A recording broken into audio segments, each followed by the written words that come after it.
ನಮಸ್ಕಾರ ಸ್ನೇಹಿತರೆ, ಎಲ್ಲರಿಗೂ PKV ಕನ್ನಡ ಯೂಟ್ಯೂಬ್ ಚಾನಲ್ಗೆ ಸ್ವಾಗತ ಸುಸ್ವಾಗತ. ಇಲ್ಲಿ ನೋಡಿ, ನಾಳೆ ಮಂಗಳವಾರ ತಾರೀಕು 27ರಂದು ನಿಮ್ಮ ಖಾತೆಗಳಿಗೆ ಗೃಹಲಕ್ಷ್ಮಿ ಯೋಜನೆಯ 20ನೇ ಕಂತಿನ ಹಣವನ್ನು ರಾಜ್ಯ ಸರ್ಕಾರ ಬಿಡುಗಡೆ ಮಾಡಲು ಶುರು ಮಾಡಿರುವಂತದ್ದು. ಹೌದು ಸ್ನೇಹಿತರೆ, ಇಲ್ಲಿ 19ನೇ ಕಂತಿನ ಹಣವನ್ನು ಪಡೆದು 20ನೇ ಕಂತಿನ ಹಣಕ್ಕಾಗಿ ವೇಟ್ ಮಾಡ್ತಿದ್ದವರಿಗೆ ಕೊನೆಗೂ ಇಲ್ಲಿ ರಾಜ್ಯ ಸರ್ಕಾರ ಭರ್ಜರಿ ಬಂಪರ್ ಗುಡ್ ನ್ಯೂಸ್ ಅನ್ನು ಕೊಟ್ಟಿರುವಂತದ್ದು. ಹಾಗೆಯೇ ಇಲ್ಲಿ 19ನೇ ಕಂತಿನ ಹಣ ಇನ್ನೂ ಕೂಡ ನಮ್ಮ ಬ್ಯಾಂಕ್ ಖಾತೆಗೆ ಬಂದಿಲ್ಲ ಅಂತ ಇದ್ದವರಿಗೂ ಕೂಡ ಸಚಿವೆ ಲಕ್ಷ್ಮೀ ಹೆಬ್ಬಾಳ್ಕರ್ ಅವರು ಭರ್ಜರಿ ಬಂಪರ್ ಗುಡ್ ನ್ಯೂಸ್ ಅನ್ನು ಅನೌನ್ಸ್ ಮಾಡಿದ್ದಾರೆ. ಸೊ ಹಾಗಾದ್ರೆ ಬನ್ನಿ ನೋಡೋಣ, ನಾಳೆ ಮಂಗಳವಾರ ತಾರೀಕು 27ರಂದು 20ನೇ ಕಂತಿನ ಹಣ ಯಾವೆಲ್ಲ ಜಿಲ್ಲೆಗಳಿಗೆ ಜಮಾ ಆಗುತ್ತೆ, ಹಾಗೇನೆ ಇನ್ನು ಮುಂದೆ 20ನೇ ಕಂತಿನ ಹಣ ಯಾವೆಲ್ಲ ಮಹಿಳೆಯರಿಗೆ ಜಮಾ ಆಗುವುದಿಲ್ಲ, ಏನಕ್ಕೆ ಜಮಾ ಆಗುವುದಿಲ್ಲ, ಹಾಗೇನೆ ಯಾರಿಗೆಲ್ಲ 19ನೇ ಕಂತಿನ ಹಣ ಇನ್ನು ಕೂಡ ಬಂದಿಲ್ಲ ಅಂತಿದ್ದವರಿಗೂ ನಾಳೆ ನಿಮ್ಮ ಬ್ಯಾಂಕ್ ಖಾತೆಗಳಿಗೆ 19ನೇ ಕಂತಿನ ಹಣ ಜಮಾ ಆಗುವಂತದ್ದು. 1,30,030 ಅಧಿಕ ಮಹಿಳೆಯರ ಬ್ಯಾಂಕಿನ ಅಕೌಂಟ್ಗೆ ಇನ್ನು ಮುಂದೆ ಗೃಹಲಕ್ಷ್ಮಿ ಯೋಜನೆಯ ಹಣ ಜಮಾ ಆಗುವುದಿಲ್ಲ, ಏನಕ್ಕೆ ಎನ್ನುವ ಕಂಪ್ಲೀಟ್ ಮಾಹಿತಿ ಈ ಒಂದು ವಿಡಿಯೋದಲ್ಲಿ ನಾನು ನಿಮಗೆ ತಿಳಿಸ್ಕೊಡ್ತೀನಿ. ಬನ್ನಿ ವಿಡಿಯೋವನ್ನು ಶುರು ಮಾಡೋಣ.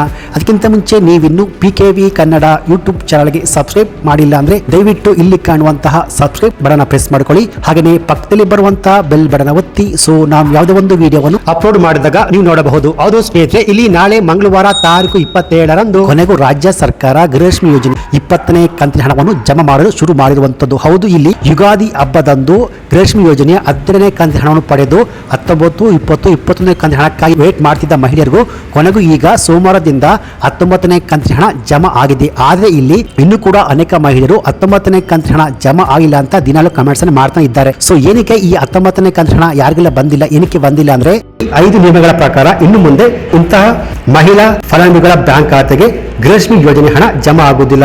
ಸೊ ಆ 5 ನಿಯಮಗಳು ಏನಪ್ಪಾ ಅಂದ್ರೆ, ಮೊದಲನೆಯ ನಿಯಮ, ಗೃಹಲಕ್ಷ್ಮಿ ಯೋಜನೆಯ ಫಲಾನುಭವಿಗಳ ಮನೆಯ ಸದಸ್ಯರು ಕಡ್ಡಾಯವಾಗಿ ತಮ್ಮ ಆಧಾರ್ ಕಾರ್ಡ್ ಅನ್ನು ತಮ್ಮ ರೇಷನ್ ಕಾರ್ಡ್ಗೆ ಲಿಂಕ್ ಮಾಡಿಸಬೇಕು, ಅಂದ್ರೆ EKYC ಮಾಡಿಸಬೇಕು. ಇಲ್ಲಿ ಬಹಳಷ್ಟು ಜನರು ಇನ್ನೂ ಕೂಡ EKYC ಅನ್ನು ಮಾಡಿಸಿಲ್ಲ. ಸೊ ಯಾರು EKYC ಮಾಡಿಸಿಲ್ವೋ ಅವರಿಗೆ ಗೃಹಲಕ್ಷ್ಮಿ ಯೋಜನೆ ಹಣ ಜಮಾ ಆಗುವುದಿಲ್ಲ. ಯಾಕೆಂದ್ರೆ DBT ಮೂಲಕ ಹಣ ನಿಮ್ಮ ಬ್ಯಾಂಕ್ ಖಾತೆಗೆ ಜಮಾ ಆಗಬೇಕು ಅಂದ್ರೆ ಕಡ್ಡಾಯವಾಗಿ ಆಧಾರ್ ಕಾರ್ಡ್ ನಂಬರ್ ರೇಷನ್ ಕಾರ್ಡ್ಗೆ ಲಿಂಕ್ ಮಾಡಿಸಬೇಕು. ಹಾಗೆ ಎರಡನೇ ನಿಯಮ ಏನಪ್ಪಾ ಅಂದ್ರೆ, ಇಲ್ಲಿ ಬಹಳಷ್ಟು ಮಂದಿ ತಮ್ಮ ಆಧಾರ್ ಕಾರ್ಡ್ ಅನ್ನು ಪಡೆದುಕೊಂಡು 15 ವರ್ಷಗಳೇ ಆಗಿದೆ, ಆದ್ರೂ ಇನ್ನೂ ಕೂಡ ತಮ್ಮ ಆಧಾರ್ ಕಾರ್ಡ್ ಅನ್ನು ಅಪ್ಡೇಟ್ ತಿದ್ದುಪಡಿ ಮಾಡಿಸಿಲ್ಲ. ಅಂದ್ರೆ ಯಾವ ಮಹಿಳೆಯರು ಆಧಾರ್ ಕಾರ್ಡ್ ಅನ್ನು ಪಡೆದುಕೊಂಡು 15 ವರ್ಷ ಆಗಿದೆಯೋ ಅವರು ಕಡ್ಡಾಯವಾಗಿ ಆಧಾರ್ ಅಪ್ಡೇಟ್ ಅಥವಾ ತಿದ್ದುಪಡಿ ಮಾಡಿಸಿಕೊಳ್ಳಬೇಕು. ಸೊ 15 ವರ್ಷ ಆಗಿದ್ರು ಕೂಡ ಯಾರು ತಮ್ಮ ಆಧಾರ್ ಕಾರ್ಡ್ ಅನ್ನು ಅಪ್ಡೇಟ್ ಮಾಡಿಸಿವೋ ಅವರಿಗೆ ಇನ್ನು ಮುಂದೆ ಗೃಹಲಕ್ಷ್ಮಿ ಯೋಜನೆ ಹಣ ಜಮಾ ಆಗುವುದಿಲ್ಲ. ಹಾಗೆಯೇ ಮೂರನೆಯ ನಿಯಮ ಏನಪ್ಪಾ ಅಂದ್ರೆ, ಇಲ್ಲಿ ಬಹಳಷ್ಟು ಗೃಹಲಕ್ಷ್ಮಿಯರು ಸರ್ಕಾರಕ್ಕೆ ತೆರಿಗೆ ಕಟ್ಟುತ್ತಿರುವುದು ಸರ್ಕಾರಕ್ಕೆ ತಿಳಿದು ಬಂದಿದೆ. ಅಂದ್ರೆ ಯಾರು IT GST ಫೈಲ್ ಮಾಡ್ತಾ ಇದ್ದಾರೋ ಅವ್ರಿಗೆ ಇನ್ನು ಮುಂದೆ ಗೃಹಲಕ್ಷ್ಮಿ ಸ್ಕೀಮ್ ಅಡಿಯಲ್ಲಿ ಹಣ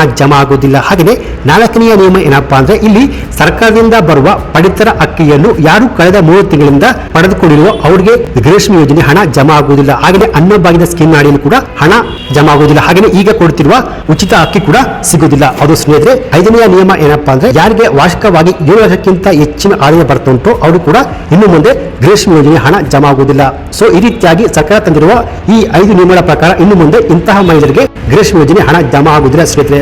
ಹೌದು, ಸೆಂಟ್ರಲ್ ಗೌರ್ಮೆಂಟ್ ಇರ್ಬೋದು, ಸ್ಟೇಟ್ ಗೌರ್ಮೆಂಟ್ ಇರ್ಬೋದು, ಯಾವುದೇ ಸ್ಕೀಮ್ ಹಣ ನಿಮ್ಮ ಬ್ಯಾಂಕ್ ಖಾತೆಗೆ ಬರಬೇಕು ಅಂತಾರೆ ಪ್ರತಿಯೊಬ್ಬ ಮಹಿಳೆ ಕೂಡ ತಮ್ಮ ಆಧಾರ್ ಕಾರ್ಡ್ ಅನ್ನು ಅಪ್ಡೇಟ್ ಮಾಡಿಕೊಳ್ಳಬೇಕು ಸ್ನೇಹಿತರೆ. ಹಾಗೆಯೇ ಇಲ್ಲಿ ಸ್ನೇಹಿತರೆ 20ನೇ ಕಂತಿನ ಹಣದಲ್ಲಿ ಇನ್ನೊಂದು ಭರ್ಜರಿ ಬಂಪರ್ ಗುಡ್ ನ್ಯೂಸ್ ಇದೆ. ಅದೇನಪ್ಪಾ ಅಂದ್ರೆ, 20ನೇ ಕಂತಿನ ಹಣದಲ್ಲಿ ಒಟ್ಟು 4,000 ರೂಪಾಯಿ ಬರುತ್ತೆ. ಸೊ ಏನಕ್ಕೆ ಈ 4,000 ರೂಪಾಯಿ ಅಂದ್ರೆ, ಯಾರಿಗೆಲ್ಲ 19ನೇ ಕಂತಿನ ಹಣ ಇನ್ನೂ ಕೂಡ ಜಮಾ ಆಗಿಲ್ವೋ ಅವರಿಗೆ 20ನೇ ಕಂತಿನ ಹಣದಲ್ಲಿ 19 ಹಾಗೂ 20 ಒಟ್ಟಿಗೆ ಸೇರಿ 4,000 ರೂಪಾಯಿ ಹಣ ಜಮಾ ಆಗುವಂತದ್ದು. ಸೊ ಹಾಗೆಯೇ ಇಲ್ಲಿ ನಾಳೆ ಮಂಗಳವಾರ ತಾರೀಕು 27ರಂದು ಯಾವ ಜಿಲ್ಲೆಗಳಿಗೆ ಗೃಹಲಕ್ಷ್ಮಿ ಯೋಜನೆ 20ನೇ ಕಂತಿನ ಹಣ ಜಮಾ ಆಗುತ್ತೆ ಅಂದ್ರೆ, ರಾಜ್ಯದ 26 ಜಿಲ್ಲೆಗಳ ಪ್ರತಿಯೊಂದು ಮಹಿಳೆಯರ ಬ್ಯಾಂಕಿನ ಅಕೌಂಟ್ಗೆ 20ನೇ ಕಂತಿನ ಹಣದಲ್ಲಿ ಒಟ್ಟು 4,000 ರೂಪಾಯಿ ಹಣ ಜಮಾ ಆಗುವಂತದ್ದು. ಸೊ ಹಾಗಾದ್ರೆ ಆ ಜಿಲ್ಲೆಗಳು ಯಾವುವು ಅಂದ್ರೆ ಸ್ನೇಹಿತರೆ, ದಾವಣಗೆರೆ, ಉಡುಪಿ, ದಕ್ಷಿಣ ಕನ್ನಡ, ಚಿತ್ರದುರ್ಗ, ಶಿವಮೊಗ್ಗ, ತುಮಕೂರು, ರಾಮನಗರ, ಚಾಮರಾಜನಗರ, ರಾಯಚೂರು, ಚಿಕ್ಕಬಳ್ಳಾಪುರ, ಮೈಸೂರು, ಚಿತ್ರದುರ್ಗ, ವಿಜಯಪುರ, ಕೊಪ್ಪಳ, ಬೀದರ್, ಬೆಳಗಾವಿ, ಮಂಡ್ಯ, ಬೆಂಗಳೂರು ನಗರ, ಬೆಂಗಳೂರು ಗ್ರಾಮಾಂತರ, ಕೋಲಾರ, ಬಾಗಲಕೋಟೆ, ಕೊಡಗು, ಹಾವೇರಿ ಈ 26 ಜಿಲ್ಲೆಯ ಮಹಿಳೆಯರ ಬ್ಯಾಂಕಿನ ಅಕೌಂಟ್ಗೆ ಗೃಹಲಕ್ಷ್ಮಿ ಯೋಜನೆ 20ನೇ ಕಂತಿನ ಹಣ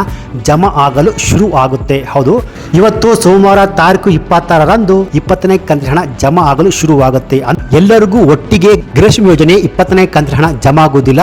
26 ಜಿಲ್ಲೆಗಳಲ್ಲಿ ಹಂತ ಹಂತವಾಗಿ ಒಂದು ವಾರದಲ್ಲಿ ಗೃಹಲಕ್ಷ್ಮಿ ಯೋಜನೆಯ 20ನೇ ಕಂತಿನ ಹಣ ಜಮಾ ಆಗುತ್ತೆ. ಯಾಕೆಂದ್ರೆ ಇಲ್ಲಿ ನಿಮಗೆ ಗೊತ್ತಿರಬಹುದು, 19ನೇ ಕಂತಿನ ಹಣ ಇನ್ನು ಕೂಡ ಮಹಿಳಾ ಬ್ಯಾಂಕಿನ ಅಕೌಂಟ್ಗೆ ಜಮಾ ಆಗ್ತಾನೆ ಇದೆ, ಒಂದು ವಾರದಿಂದ ಜಮಾ ಆಗ್ತಾನೆ ಇದೆ. ಸೊ ಹಾಗೇನೆ ನಾಳೆ ಶನಿವಾರದಿಂದ 20ನೇ ಕಂತಿನ ಹಣ ಜಮಾ ಆಗಲು ಶುರುವಾಗುತ್ತೆ. ಇದೇ ತಿಂಗಳ ಅಂತ್ಯದೊಳಗೆ ನಿಮ್ಮ ಬ್ಯಾಂಕ್ ಖಾತೆಗೆ ಗೃಹಲಕ್ಷ್ಮಿ ಯೋಜನೆಯ 20ನೇ ಕಂತಿನ ಹಣ ಜಮಾ ಆಗುತ್ತೆ. ಸೊ ಒಂದು ವೇಳೆ ನಾಳೆ ನಿಮಗೆ ಜಮಾ ಆಗಿಲ್ಲ ಅಂದ್ರೆ ಒಂದು ವಾರದ ಒಳಗೆ ನಿಮ್ಮ ಬ್ಯಾಂಕ್ ಖಾತೆಗೆ 20ನೇ ಕಂತಿನ ಹಣ ಜಮಾ ಆಗುವಂತದ್ದು. ಹಾಗೇನೆ ಇಲ್ಲಿ 19ನೇ ಕಂತಿನ ಹಣ ಇನ್ನೂ ಕೂಡ ನಮ್ಮ ಬ್ಯಾಂಕ್ ಖಾತೆಗೆ ಬಂದಿಲ್ಲ ಅಂತ ಇದ್ದವರಿಗೆ 19 ಹಾಗೂ 20ನೇ ಕಂತಿನ ಹಣ ಒಟ್ಟಿಗೆ ಇದೇ ತಿಂಗಳ ಅಂತ್ಯದೊಳಗೆ ಎಲ್ಲರಿಗೂ 2 ಕಂತುಗಳ ಹಣ ಒಟ್ಟು 400 ರೂಪಾಯಿ ಹಣ ಬರುತ್ತೆ ಎನ್ನುವ ಮಾಹಿತಿಯನ್ನು ಸಚಿವ ಲಕ್ಷ್ಮೀ ಹೆಬ್ಬಾಳ್ಕರ್ ಅವರು ಮಾಹಿತಿಯನ್ನು ಕೊಟ್ಟಿದ್ದಾರೆ ಸ್ನೇಹಿತರೆ. ಸೊ ಇದಾಗಿತ್ತು ಇವತ್ತಿನ ಗೃಹಲಕ್ಷ್ಮಿ ಯೋಜನೆಗೆ ಸಂಬಂಧಪಟ್ಟಂತೆ ಬಂದಿರುವ ಲೇಟೆಸ್ಟ್ ಅಪ್ಡೇಟ್ಸ್ ಮಾಹಿತಿ. ಸೊ ಈ ಮಾಹಿತಿ ನಿಮಗೆ ಇಷ್ಟ ಆಗಿದ್ರೆ ಈ ವಿಡಿಯೋಗೆ ಒಂದು ಲೈಕ್ ಕೊಟ್ಟು ಈ ವಿಡಿಯೋವನ್ನು ಗೃಹಲಕ್ಷ್ಮಿ ಯೋಜನೆಯ ಹಣವನ್ನು ಪಡೆದಿರುವ ಎಲ್ಲ ಮಹಿಳೆಯರಿಗೆ ಶೇರ್ ಮಾಡಿ. ಹಾಗೆಯೇ ಇದೇ ರೀತಿಯಾದ ಸರ್ಕಾರಿ ಮಾಹಿತಿಗೆ ಕೂಡಲೇ PKV ಕನ್ನಡ ಸಬ್ಸ್ಕ್ರೈಬ್ ಮಾಡಿ, ಸಪೋರ್ಟ್ ಮಾಡಿ. Thanks for watching.